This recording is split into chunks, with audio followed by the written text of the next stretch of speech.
Nahmaduhu wa nusalli wa nusallimu ala rasulihil karim, amma ba'du. Penjelasan Maulana Said Ahmad Khan mengenai kepentingan ilmu dan dzikir dan metode nabawi dalam penerapan ilmu dan dzikir.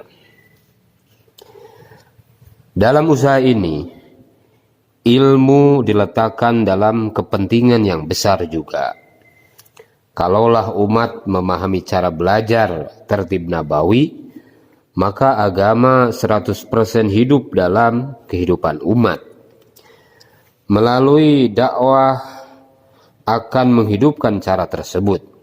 Sistem belajar di zaman ini hanya untuk orang-orang khusus saja, bukan orang awam.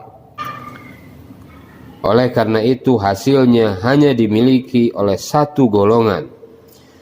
Mereka mencapai derajat atau martabat tinggi di mana hakikat-hakikat dan dalamnya Al-Quran diketahui. Sementara golongan yang lain kalimah pun tak menguasai serta tidak memahami faraid, tak sampai kepada mereka ummahatul aqidah. Kalaulah metode pencapaian ilmu yang mana sahabat-sahabat radhiyallahu anhum telah laksanakan diterapkan, maka kedua golongan tersebut akan saling take and keep. Ilmu akan datang pada tiap-tiap orang sekadar keperluannya. Dikarenakan sistem pencarian ilmu yang sekarang telah mendarah daging dalam masyarakat, dalam kebanyakan orang saat ini, hingga menyebabkan timbulnya kritikan pada ahli dakwah bahwa usaha ini tidak memberikan perhatian pada ilmu. Kedua, orang-orang awam yang perlu diajari kalimah dan sholat dan mengenal ummahatul aqidah, dan perlu pada pengetahuan halal dan haram serta muamalat islami dan hakikat dan pendalaman Quran didengarkan, yang mana tanpa keimanan yang benar dan dalam tidak akan memberikan faedah yang banyak. Artinya, ajarkanlah manusia sesuai dengan kemampuan akal mereka. Maulana Ilyas rahmatullah alaih bukannya mengingkari ilmu, tapi menunjukkan satu tertib yang mana dengannya tiap-tiap orang dari umat dapat mengetahuinya sesuai dengan keperluan masing-masing dan dapat menyempurnakan ilmu yang ia perlukan, bukan menjadikannya senda gurau, cara atau sistem yang mana Rasulullah SAW telah letakkan kepada sahabat radhiyallahu anhum dalam mencari ilmu. Darinya dapat memberikan manfaat yang banyak dan dapat lebih memasyarakat. Sistem-sistem yang lain penting juga, tapi derajat manfaat yang diperoleh dan keumumannya kurang. Jadi ilmu atau perkara lebih penting itulah yang lebih penting diajarkan dahulu. Demikian juga dengan zikir, adalah perkara yang penting. Amalan ini pun dengan cara nubuah dapat memasyarakatkan dalam kehidupan umat secara keseluruhannya, yaitu dengan metode nabawi yang mana dengannya sahabat-sahabat radhiyallahu anhum dapat amalkan zikir walaupun beserta istri, anak, pekerjaan, jihad.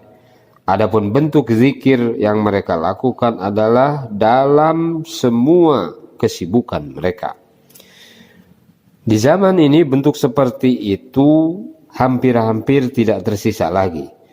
Untuk itu bentuk lahiriah yang menggantikan kedudukannya, yang mana ianya memerlukan waktu kosong.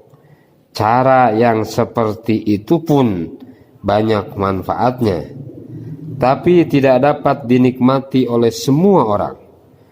Maulana Ilyas rahmatullah alaih menginginkan zikir cara nabawi ini dapat dihidupkan kembali, sehingga meningkat kebiasaan berzikir pada kehidupan umat ini.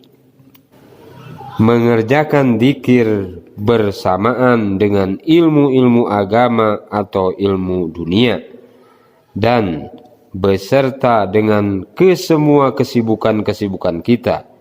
Darinya kedua golongan akan terjadi kasih sayang, mesra, dan hidupnya prinsip saling beri memberi. Kenapa? Karena umat Islam sangat berhajat kepada ilmu dan zikir.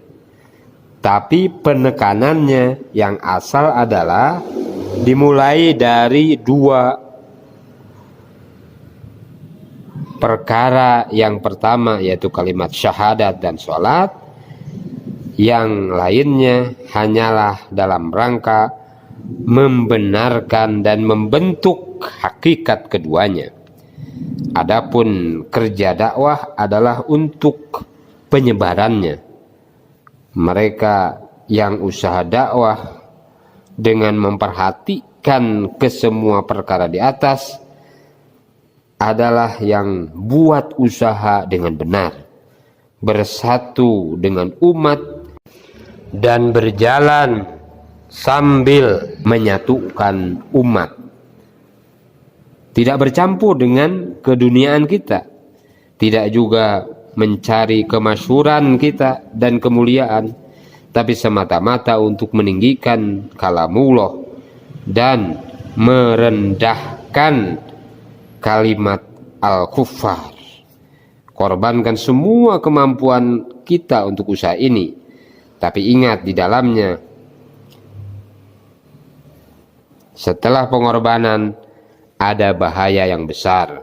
Akan nampak orang-orang yang memuji kita dan pengorbanan kita, sehingga timbul keinginan diikromi oleh orang lain. Padahal dalam usaha ini tidak ada kamus diikromi, justru sebaliknya perlu ikrom orang lain. Kalaulah kebetulan kita tidak diikrom, maka jangan sampai terbayang atau keluar perkataan berikut ini dalam hati kita, kenapa saya tidak diikrom? Dan jangan sampai karena itu kita malas dalam berjuang. Kalau tidak, setan akan membawa kita pada perkara di atas. Walhasil, usaha yang telah kita kerjakan sia-sia belaka, tidak ada bekasnya.